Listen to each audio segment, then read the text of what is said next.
దేశ రాజధానిలో భయానక దృశ్యాలు. ఎర్రకోట మెట్రో స్టేషన్ దగ్గర రెడ్ సిగ్నల్ వద్ద కారు పేలుడు ఘటనలో మృతదేహాలు ఛిద్రమయ్యాయి. ఢిల్లీ పేలుడు ఘటనకు సంబంధించి మరిన్ని అప్డేట్స్ మా ప్రతినిధి వెంకటేష్ అందిస్తారు. వెంకటేష్, ప్రస్తుతం సిచ్యువేషన్ ఎలా ఉంది? మీ దగ్గర ఉన్న లైవ్ అప్డేట్స్ ఏంటి?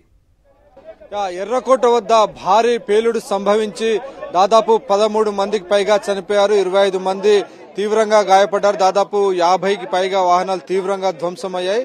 ఈ ఘటనతో ఒక్కసారిగా దేశమంతా ఉలిక్కి పడింది.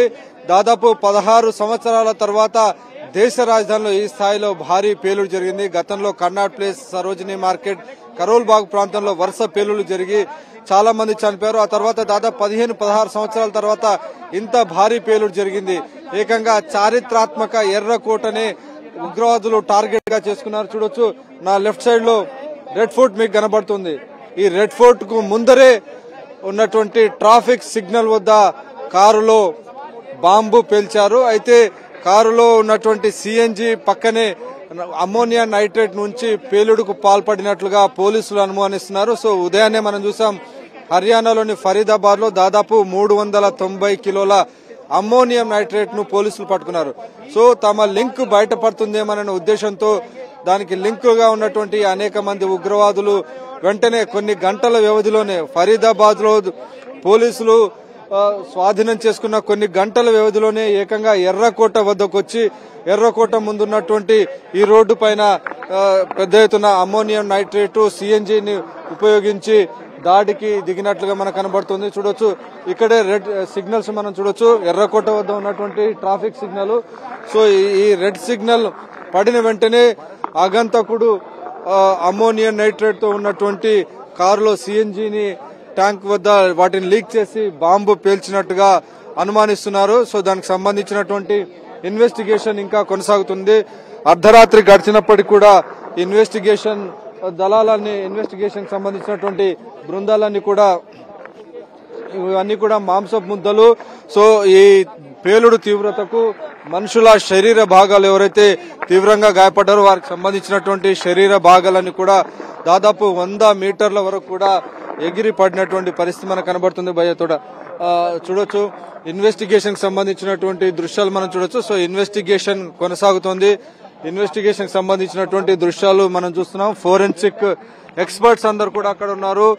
బాంబ్ డిస్పోజల్ స్క్వాడ్స్ గానీ, ఎన్ఐఏకి సంబంధించినటువంటి ఏజెన్సీస్ ఎక్స్పర్ట్స్ అందరు కూడా సంఘటనా స్థలంలోనే ఇంకా ఉన్నారు. సో ఇన్వెస్టిగేషన్ కొనసాగుతోంది.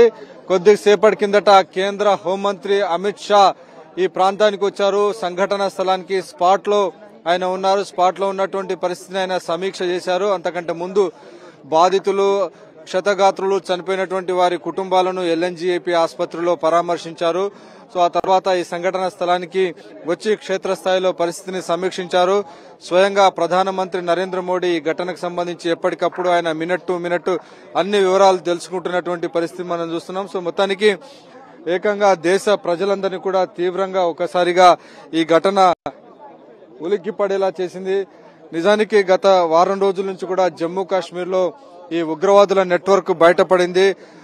జమ్మూ కాశ్మీర్ లో డాక్టర్ ఆదిల్ అనేటువంటి ఒక ఉగ్రవాదిని పోలీసులు పట్టుకున్నారు. సో డాక్టర్ ఆదిల్ ని ఇంటరాగేట్ చేస్తే డాక్టర్ ముజిమిల్ అహ్మద్ కు సంబంధించినటువంటి సమాచారం ఇచ్చారు. సహరన్పూర్ లో ఉన్నటువంటి డాక్టర్ ముజిమిల్ అహ్మద్ ను నిన్న పోలీసులు పట్టుకుని ఇంటరాగేట్ చేశారు. దాంతో ఈ రోజు ఫరీదాబాద్ లో పెద్ద ఎత్తున 390 కిలోల అమ్మోనియం నైట్రేట్ ను స్వాధీనం చేసుకున్నారు. ఉగ్రవాదుల లింక్ ను కూడా ఎస్టాబ్లిష్ చేశారు. సో దేశ వ్యాప్తంగా కూడా అనేక నగరాల్లో భారీ ఎత్తున ఇలాంటి పేలుళ్లు జరపాలనేటువంటి కుట్ర పన్నట్టుగా ఆదిల్ అలాగే ముజమ్మిల్ వీళ్ళిద్దరు కూడా వెల్లడించారు. దాదాపు 8-9 మంది ఉగ్రవాదులను అరెస్ట్ చేసి ఈ లింక్ ను ఎస్టాబ్లిష్ చేసినటువంటి పరిస్థితి. సో ఆ లింక్ ఎస్టాబ్లిష్ అవుతున్నటువంటి క్రమంలో తమ పూర్తి నెట్వర్క్ బయటపడుతుందనేటువంటి ఒక అనుమానంతో కొన్ని గంటల వ్యవధిలోనే హర్యానాలో పోలీస్ కమిషనర్ ప్రెస్ మీట్ నిర్వహించి దీనికి సంబంధించినటువంటి ఉగ్రవాదులకు సంబంధించినటువంటి ఈ పేలుడు పదార్థాలు తాము స్వాధీనం చేసుకున్నటువంటి విషయాన్ని చెప్పినటువంటి కొన్ని గంటల వ్యవధిలోనే ఏకంగా ఎర్రకోట ముందుకు వచ్చి ఏకంగా ఉగ్రవాదులు అమ్మోనియం నైట్రేట్ ను ఉపయోగించి భారీ పేలుడుకు దిగారు. సో ఆ పేలుళ్లో అమాయకులు దాదాపు 13 మంది ప్రాణాలు కోల్పోయినట్టుగా సమాచారం వస్తుంది. 24 మందికి పైగా గాయపడ్డారు. 50 వాహనాలు తీవ్రంగా ధ్వంసమయ్యాయి. పేలుడు తీవ్రతకు మనుషుల శరీర భాగాలు గాల్లో లేచి దాదాపు 100 మీటర్ల వరకు పడినటువంటి పరిస్థితి మనం చూసాం. సో ఇప్పుడు నేను ఉన్నటువంటి ప్రాంతం అంతా కూడా దాదాపు మనుషుల శరీర భాగాలు తెగిపోయినటువంటి మాంసపు ముద్దలన్నీ కూడా కనబడినటువంటి పరిస్థితి. చాలా భీతావహమైనటువంటి పరిస్థితి మనకు కనబడింది. దాదాపు 10-15 సంవత్సరాల తర్వాత ఇంతటి ఘోరమైనటువంటి ఇన్సిడెంట్ ఢిల్లీలో జరిగింది. దేశ రాజధాని ఎర్రకోట ప్రాంతం అంటే ఇక్కడ ప్రధానమంత్రి నరేంద్ర మోడీ ప్రతి ఆగస్టు 15 తేదీన దేశ ప్రజలను ఉద్దేశించి ప్రసంగిస్తుంటారు. సో అలాంటి ప్రదేశంలో అలాంటి ప్రాంతంలో ఈ భారీ పేలుడును చేయడం ద్వారా ఉగ్రవాదులు పోలీసులు ఒక ఛాలెంజ్ విసిరారని అనుమానిస్తున్నారు. సో ఆ నేపథ్యంలోనే పోలీసులు ఈ పేలుడుకు సంబంధించినటువంటి కుట్రను ఎలా ఛేదించబోతున్నారు, దీని వెనకాల ఎవరున్నారు, జైషే మహమ్మద్ ఉగ్రవాద సంస్థ ఉందా, మరే సంస్థ ఉందా అనేది ఇప్పటివరకైతే ప్రకటన చేయలేదు. కానీ ఖచ్చితంగా పాకిస్తాన్ హస్తం ఇందులో ఉంది. ఆపరేషన్ సింధూర్ తర్వాత పాకిస్తాన్ లో అనేక ఉగ్రవాద స్థావరాలను భారత సైన్యం పూర్తిగా ధ్వంసం చేసింది. అనేక ఎయిర్ బేస్లను కూడా ధ్వంసం చేసింది. సో దాంతో ఓడిపోయినటువంటి పాకిస్తాన్ ఇలాంటి ప్రాక్సీ వార్కు దిగుతోంది. ఉగ్రవాద సంస్థలను ఉగ్రవాదులను రెచ్చగొట్టడం ద్వారా భారతదేశం పైన ఒక ప్రాక్సీ వార్ను ఒక అంతర్యుద్ధాన్ని కొనసాగిస్తోంది. భారతదేశంలో అస్థిర పరిస్థితులను క్రియేట్ చేయడం ద్వారా భారత్ ను ఒక రకమైనటువంటి డిఫెన్స్ లోకి నెట్టేటువంటి ప్రయత్నం చేస్తుంది. అందులో భాగంగానే ఈరోజు ఏకంగా ఎర్రకోట వద్ద ఇంత పెద్ద ఎత్తున పేలుడుకు పాల్పడినటువంటి పరిస్థితి మనం చూసాం. ప్రపంచంలోనే భారత్ ఒకవైపు నెంబర్ 1 గా ఎదుగుతున్నటువంటి క్రమం, కానీ పాకిస్తాన్ రోగ్ స్టేట్ గా మారుతూ ఉగ్రవాదులకు స్థావరంగా మారుతున్నటువంటి పరిస్థితి. సో భారత్ ఎదుగుదలను జీర్ణించుకోలేక పాకిస్తాన్ ఉగ్రవాదులు ఈ రకమైనటువంటి దాడికి పాల్పడ్డారని మనకు స్పష్టంగా అర్థమవుతోంది.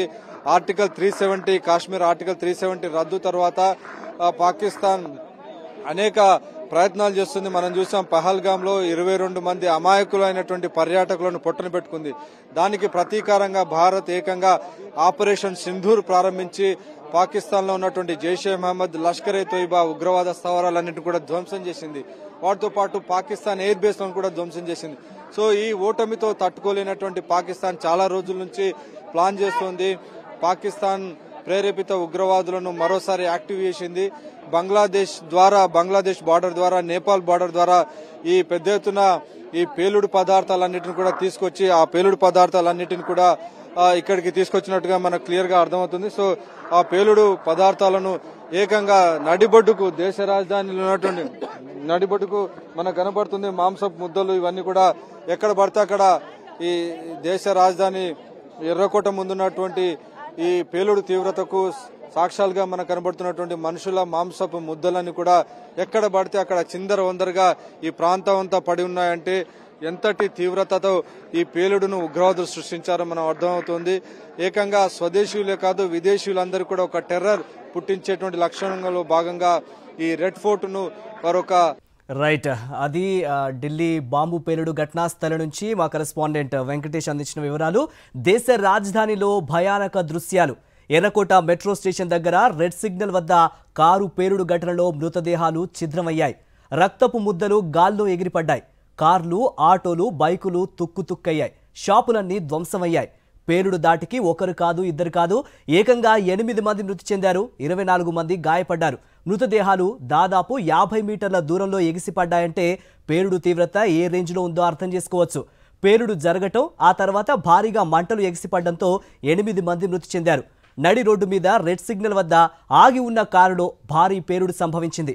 ఉన్నట్టుండి కారులో ఒక్కసారిగా భారీ పేలుడు జరిగింది. ఏం జరిగిందో తెలుసుకునే లోపు పెద్ద ఎత్తున మంటలు ఎగిసిపడ్డాయి.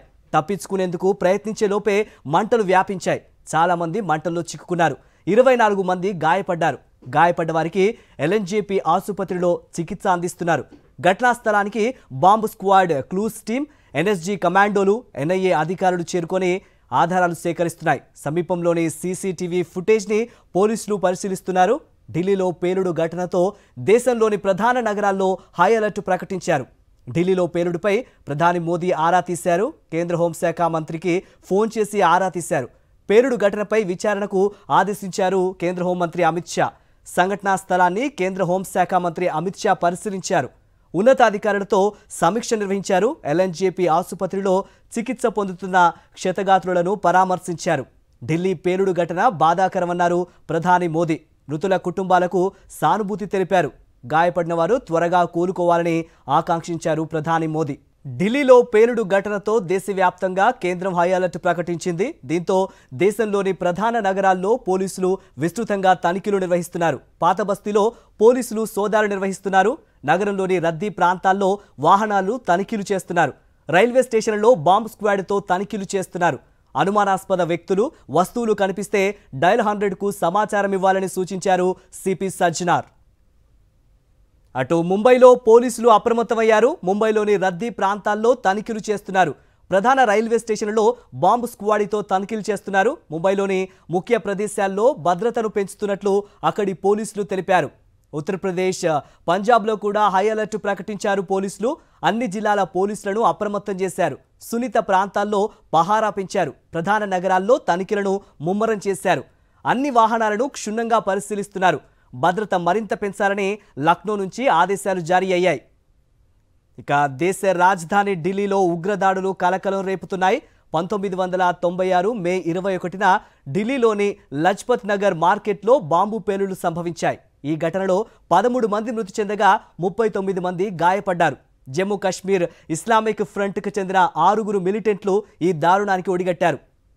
ఇక 2000 సంవత్సరం డిసెంబర్ 22న ఢిల్లీలోని ఎర్రకోటపై ఉగ్రదాడి జరిగింది. ఈ దాడిలో 2 జవాన్లతో పాటు ఒక పౌరుడు మృతి చెందారు. పాకిస్తాన్కు చెందిన 6 లష్కరే తోయిబా టెర్రరిస్టులు ఎర్రకోటపై దాడి చేసి విచక్షణారహితంగా కాల్పులు జరిపారు.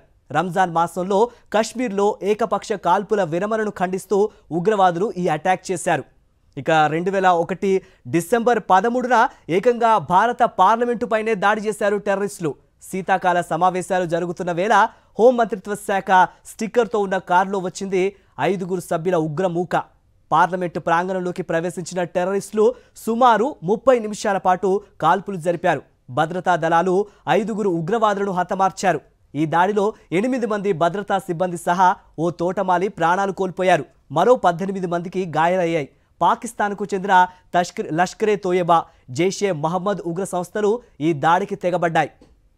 ఇక 2005 అక్టోబర్ 29న దంతెరాస్ రోజున ఢిల్లీలోని రద్దీ మార్కెట్లో 3 చోట్ల బాంబు పేలుళ్లు సంభవించాయి.